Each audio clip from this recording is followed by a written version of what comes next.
How's it going, everybody? It's good afternoon on this super hot. It's super hot. It's like 100 and like it's 105 on the phone, so that means it's like 108. I was just outside. It's so hot. Oh man. But that's not what we're talking about. Even though it is hot as hell. Today's gonna be a good one. It's gonna be another like classic car one. It's gonna be just luxury cars. People regret buying luxury cars because of the hidden costs. Because, oh my God, maintenance is a thing. I forgot about maintenance. I changed the channel name to The Average Guy Show because really that's what I am, just an average guy. I want to become above average at some point in my life, but for now, we'll just stay average. I give pretty average guy type, you know, reactions to these videos. So the first one, I already watched the beginning of this one. I don't like what she says, what the first lady says, but you'll see it right here. Don't ever. Ah, yeah, it's because you don't know how to buy. Like you don't know what you're getting into. That's so these people, man. They just have no idea. And it's I hate to say it, but look, it's a woman, and she's got a she's got an SUV. Shocker, an SUV. Ah, man, when will they learn? Or buy a BMW or a luxury vehicle at that. 130. All right, dude. You have a McLaren, first of all. So what the fuck do you expect? And from what I've heard, McLarens they're not the best supercars, and they also have a lot of problems, like a lot of problems. You can like barely drive them because they have so many problems. It's not like a Porsche, you know. If I had to choose between a McLaren and a Porsche, I'd be like, get that piece of shit London bullshit out of my face. Give me give me the German fucking Porsche. And Porsche will give you a good extended warranty too. They actually take care of you. I don't know what they do with McLaren, but I bet it's not as good as at Porsche. $1,000 repair bill. Hi, my name is Tasha. I work at an exotic car dealership, and here are the hidden costs. Of course, she works at an exotic car dealership. Hey, I buy an exotic car from her. I'll tell you that. Where do I sign, dude? I'm sold. Damn. Buying a luxury car doesn't mean you can afford to own it. Hidden costs and massive repair bills can quickly turn the dream into a financial. Oh, an M4 Competition X Drive Coupe, $116,000. That's after like taxes and everything.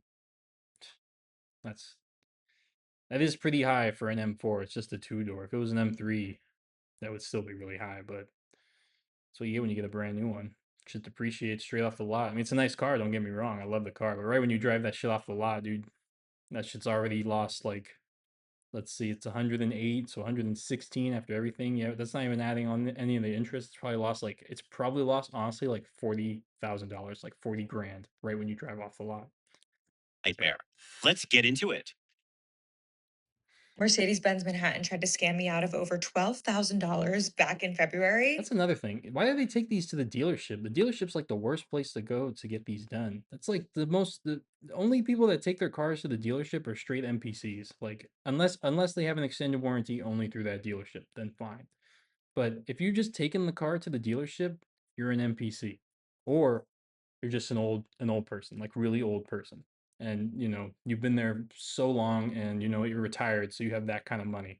But if you're not, then you're just an NPC. I have an update. Excuse me if I get emotional, but I have to talk to you guys about something. Back in February, I went to Mercedes Manhattan. I had a nail in my tire. I honestly can't remember. I think I had a nail in my tire. And while I was there, I asked them to just take a look at my brakes because they were a little bit squeaky. But I bought my car brand new in May 2024, right? So at this point, February 2026, my car was not even 2 years old. And I thought, bringing I don't know. It depends on how much she drives because you have to do your front brakes every at least 50,000 miles. So if she's out here driving like a maniac, like doing like, I don't know, 50 miles a day, that she does kind of need to get her brakes done. And her rear brakes got the same amount or like a little bit less. No, a little bit more. I'm sorry. A little bit more. But yeah, that's expensive, especially when you take it to the dealer. Let's see. My front brakes. I didn't take it to the dealer. I took it to this shop I like to go to, and it was 1,500. Let's see what hers was. car to I'm excited. Mercedes Manhattan, like they're going to take care of me. I have like the package for everything. And I'm now real. Again, that doesn't cover rotors, tires, and brakes, champ. I don't give a fuck what package you have. No one covers that. No, like literally nobody. me having a package, a tire package, and all the things, and I've already prepaid for all these things. They make no money off of me. So they are like, let's find out other ways to scheme this naive girl, which I am not naive, thank goodness, into SIW, strong independent woman. money, right? So long story short, they changed my tire that had the hole in it, whatever, from the nail. And they tell me, so we looked at your brakes, they're completely worn down, and you need a full new set of brakes. It's a 12,600. 12,000. That's why you don't go to the dealership. Oh my god. And she's in Manhattan. A lot of these, if you notice, a lot of these stupid people or stupid videos of these people, sometimes they're stupid. She doesn't seem very stupid, to be honest, but like a lot of these videos are over there in like New Jersey, New York, Manhattan, some are in Pennsylvania. Those places, dude, they want your money so badly. I lived in California where they wanted your money, but they don't want your money as bad as they want it over there, dude. They want your money bad over there in the East Coast. They like, we need that shit. Atlantic City isn't doing as good as they thought it was gonna do. It's actually doing fucking terrible. Does anybody even talk about Atlantic City anymore? Remember that Atlantic City? Remember that? Like that was like the other thing other than Vegas. You go to Atlantis over in Atlantic City. Nobody talks about that anymore. So someone's gotta pay for that shit. So they want your goddamn money, dude. Our job. I just about had a mental breakdown. Now, I'm not saying every expensive brake recommendation is a scam. Luxury cars can absolutely have expensive brake jobs. Nah, that's insane. Car that's not Just for brakes, does it have rotors in there too? Does it say? Did it have rotors? Get right down in there.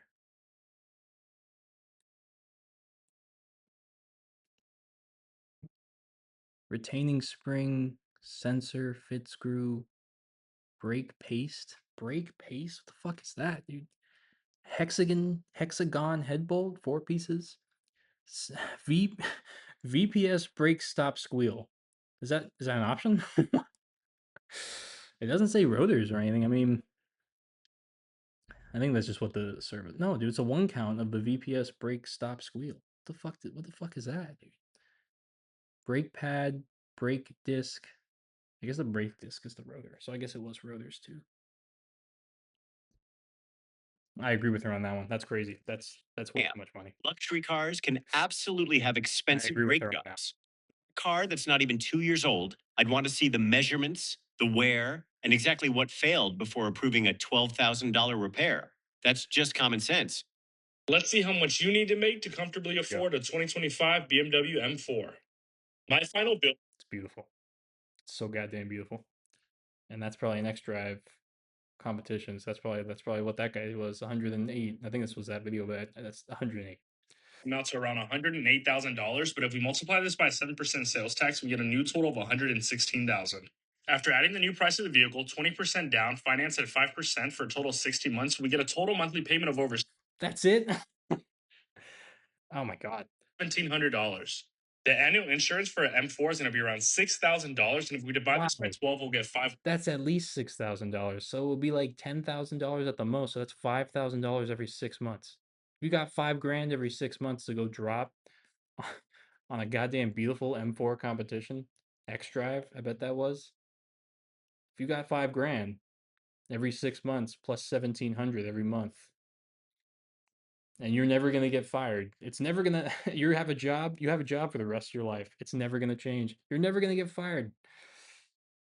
Then go for it. A month. Annual maintenance on the M4 is going to be around $5,000 for 5 Oh. years. $1,000. I think you can get a good package with the M4. I really do. I think you can get a good package other than like brakes and tires, obviously. I think you can get like a good package for extended warranty type thing. And it depends on how much you drive. That's really what it comes down to. Because you can make a 5-year warranty last the whole 5 years. As long as you don't go over 100,000 miles. And I don't go over 100,000 miles. I bought my BMW in October of last year with 72,000 miles. It has 75,000 miles. I put 3 miles on it, 3,000 miles on it. It's almost been a year. It's like August. Depends on how much you drive. That's what it really comes down to. It just depends on how much you drive. If you're out here driving like 35 to 45 minutes away to just go to work and go home, You have no business buying a luxury car. Go get yourself a Toyota or a Honda, an old Toyota or just a Honda Civic, and then pay that off, and then that'll be your daily, and then you can get something nice. You put yourself in that situation. No one told you to live that far away. I didn't tell you to do that. per year. So roughly it's going to be around $89 a month. After adding all of this up, we get a crazy monthly payment of over $2,300 a month. And if we multiply this by 10% to find our monthly gross income and multiply it by 12 to find our annual gross income, you should be making around $280,000 to be able to afford this I don't make that much money. I don't think I can afford it. M4 comfortably. And notice what's missing here: crazy. fuel, registration, tires, brakes, and those random repairs that never show up in You the didn't say calculator. the registration. So even $2,300 shouldn't automatically be treated as the ceiling. That's why you need an ownership budget, not just a car payment budget. Hey y'all, so I finally made it. Oh, this lady has put this video out a while ago, and everybody picked it up. I've seen this like 5 times. So we got a BMW X5M, one of these where she gets a nice little SUV because women love SUVs. We've already been over that. And yeah, look at this. Dude, she's paying $2,000 a month for an X5 from 2021. It's got the M though. But that thing, I bet the front of it is so goddamn ugly. Outstanding balance is $100,412. Don't forget that 28 cents. That matters. $100,000, and she's paid $5,000. So this car was like, just the car was $105,000. And it's been like what I think it's been a year for her, and she's already done with it. Emotional decision. Actual emotional decision. I know I know men make a lot of like decisions with cars. I think our problem is cars. My problem is cars, personally. And but other than that, I don't spend money on anything else. It's just like big purchases like that. I think with women is like they spend money on like little things over and over and over again. And we could watch one about vacations. I don't understand vacations. I don't understand why everybody wants to go travel the world.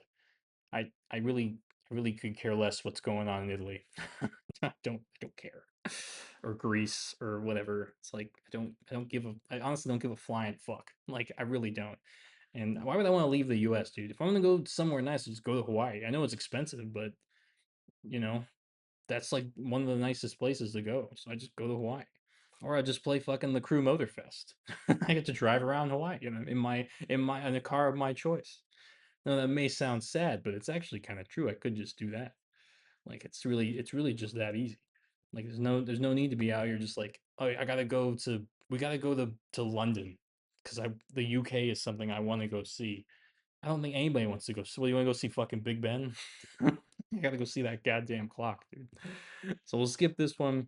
I want to see this McLaren one, and that'll be the last one. These are like really long. Man, I could go through all these, but I don't want to. It could turn into like a 3-hour video. I could just keep going through these to be honest. But let's see. Let's see what this McLaren guy's got to say. And $30,000 I want to see what the fix was actually. McLaren. Yes, this is what I was quoted to replace the engine in the McLaren. Replace the engine in the McLaren. McLarens are not the nicest supercar. I'm not gonna say they're piece of shit, but they're not the nicest supercars. They tend to break down a lot. Like just they have bad engines. They just do. Sorry. They're nice looking cars. Dude, the McLaren's beautiful. Like you kidding me? But they aren't the most reliable uh supercars. These guys don't. The engine is toast. So just remember, if you're looking to buy a McLaren, you're not buying a car. You're buying an engine. Because the engine is roughly percent of what the car is worth, especially a 570S. You paid $145 for the car. And to replace the engine, it's $120,000 to replace it with a new engine. Insane. I'll remember that. If I'm ever in the if I'm ever in the market looking for a McLaren like a douchebag, hey, if I can afford a McLaren, I'm a douchebag. And then I'll be like, hey, dude, remember that guy said I'm buying an engine, and don't get a 570S. I wouldn't get a McLaren if it came down. It would just be a Corvette or a 911. That's what it would be. But if I ever have extra money just lying around to go buy a McLaren, I'll remember. Don't worry. All right. That's the end of this one. Just watching people regret buying luxury cars. 3 no, shoot, the beginning one didn't count. 2 BMWs. One of them was for the payment. The other one was for what the payment could be. We didn't get into the maintenance of it. But remember, if you're gonna buy a luxury car, whatever it is, Mercedes, BMW, Maserati, not really Lexus. Lexuses are pretty bulletproof. That's why they're expensive though, because the value of them, stays pretty high. And you need to have a separate fund. I'm talking a separate fund with at least $7,000. $7,000 and name that fund car repairs. Car repairs and don't touch it. That means you already have an emergency fund with at least 6 months a year. Like if you lose your job if you get fired, then you can at least cover yourself for 6 months. That's what an emergency fund is. Not fucking $1,000. That's not an emergency fund. That doesn't fucking count. That should be in your regular savings. You should have like 3 categories: regular savings, emergency fund, either car repairs or saving goal to a house or a car or whatever your saving goal wants to be. But other than that, these two are a must have. And then third thing, fun thing. It's that easy. And until that happens, your sorry ass ain't getting shit. All right? Not a goddamn thing. All right. That has been a little bit of advice for anybody that needs it. It's really not that difficult. Just don't be an asshole and buy a bunch of stuff. And make sure you don't spend more than you make. Unless you maybe enjoy living on the edge like that. Maybe you do. All right, this has been that video hitting costs of luxury cars. People regretting it. So, as usual, like, dislike, comment, leave a mean comment. Any activity helps the channel. Also subscribe. We're gonna continue to keep putting videos out every day and just stay consistent. All right. See you guys in the next one.